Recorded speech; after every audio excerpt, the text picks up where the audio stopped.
Lionel Scaloni semasa aktif sebagai pemain terbilang memiliki karir mediocre. Setelah 8,5 tahun di Deportivo La Coruña, Scaloni lebih banyak melanglang buana ke klub demi klub karena terus-terusan kehilangan tempat. Namun nasibnya berubah setelah pensiun dan memulai karir kepelatihan. Sebagai pelatih kepala pun Scaloni bisa dikatakan mendapat kesempatannya secara insidental. Namun bagaimana sebenarnya Scaloni mengubah nasib dari pemain mediocre menjadi pelatih yang memenangkan segalanya untuk Argentina?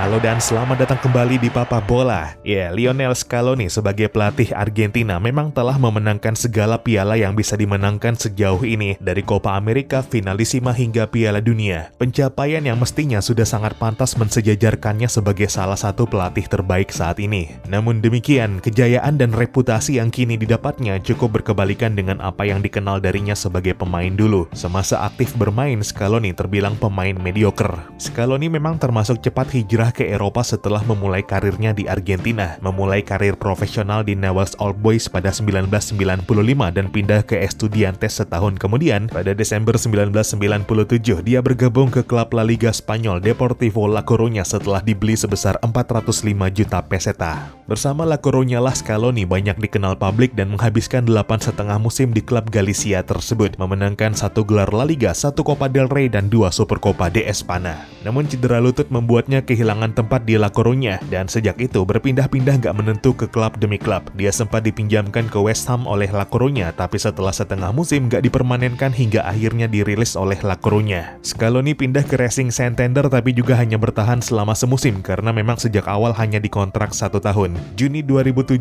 Scaloni bergabung ke klub Serie A Italia, Lazio, yang di sini bertahan selama 5 tahun. Tapi itu pun gak banyak pula pertandingan dimainkan. Baru setengah musim dia dipinjamkan ke Mallorca selama 18 bulan. Dan sekembalinya ke klub ibu kota Italia tersebut tetap nggak dapat banyak kesempatan bermain hingga menyelesaikan kontraknya selama 5 tahun dengan hanya 67 penampilan dan 1 gol serta 4 assist. Usia 35 tahun, Scaloni bergabung ke Atalanta pada Januari 2013. Dia dirilis hanya setelah setengah musim, namun kembali bergabung karena nggak kunjung mendapatkan klub sebelum akhirnya pensiun pada 2015. Di level timnas, Scaloni hanya pemain dengan total 7 penampilan sejak debutnya pada 30 April 2003 di bawah pelatih Marcelo Bielsa. Kemunculan namanya di skuad Piala Dunia 2006 pun cukup mengejutkan kala itu, mengingat nama yang disingkirkan adalah bek kanan legendaris Javier Zanetti. Meskipun sepanjang turnamen kala itu, Scaloni hanya dimainkan di 16 besar melawan Meksiko yang berakhir kemenangan 2-1 untuk Argentina pada babak extra time. Bahkan ketika mendapat kesempatan menjadi pelatih kepala Argentina pun awalnya banyak yang meragukan, apalagi dari penunjukan awalnya yang sangat insidental.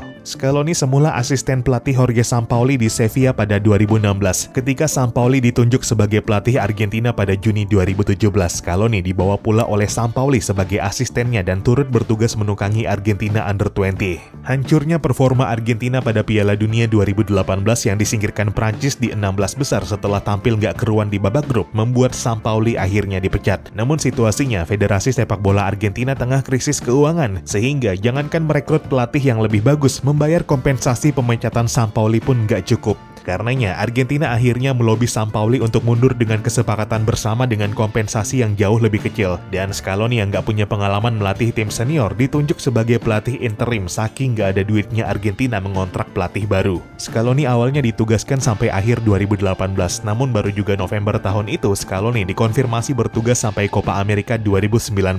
Banyak yang menentang keputusan Argentina kala itu, termasuk The Great Diego Maradona yang cukup vokal bersuara. Dia bahkan sempat menawarkan diri melatih Argentina cuma-cuma jika memang masalah federasi adalah uang. Puncaknya adalah ketika Scaloni nggak memanggil Sergio Aguero dalam skuadnya pada Maret 2019. Sebagaimana dilansir dari Marca, Maradona menyebut Scaloni melecehkan sepak bola dengan nggak memanggil Aguero. Namun demikian, semua pandangan negatif terhadap Scaloni berubah setelah dia secara mengejutkan membawa Argentina finish ketiga di Copa America 2019. Malah mungkin bisa melangkah lebih jauh jika saja nggak kalah dari tuan rumah Brasil di semifinal. Scaloni mendapat respect-nya setelah Argentina menunjukkan progres signifikan di lapangan. Scaloni pun kembali dipercaya untuk Copa America edisi berikutnya pada 2021. Dan disinilah segala keraguan terjawab. Argentina dibawanya keluar sebagai juara dan mengakhiri puasa gelar selama 28 tahun, menjaga menjaga momentumnya dan menjuarai Finalisima pertengahan tahun lalu setelah mengalahkan juara Eropa Italia 3-0. Modal Argentina ke Piala Dunia 2022 pun makin kuat hingga akhirnya kembali keluar sebagai juara meski memulai turnamen dengan kekalahan mengejutkan dari Arab Saudi. Keberhasilan Scaloni membangun tim di sekitar sang kapten Lionel Messi menjadi kunci kesuksesannya bersama Argentina sebagai pelatih. Argentina besutannya bukan lagi Argentina yang bermain sebisanya dan berharap selebihnya kepada Messi, melainkan tim yang lebih terstruktur dengan sistem dan pemilihan pemain yang tepat. Kejelian Scaloni membentuk tim pelatih pun turut memegang peranan penting, karena ada peran besar para pembisik Scaloni itu juga yang membuat Argentina kini bukan hanya menguasai Amerika, tapi juga dunia. Masing-masing memiliki tugas krusial dari itu segi teknikal, kebugaran, hingga menganalisa taktik dan gaya permainan lawan. Namun atas semua itu, gaya kepelatihan Scaloni secara personal adalah faktor yang paling krusial. Scaloni berhasil menciptakan suasana yang nyaman di ruang ganti, yang akhirnya bukan hanya menjauhkan timnya dari friksi, tapi juga memenangkan respek dari seluruh pemainnya.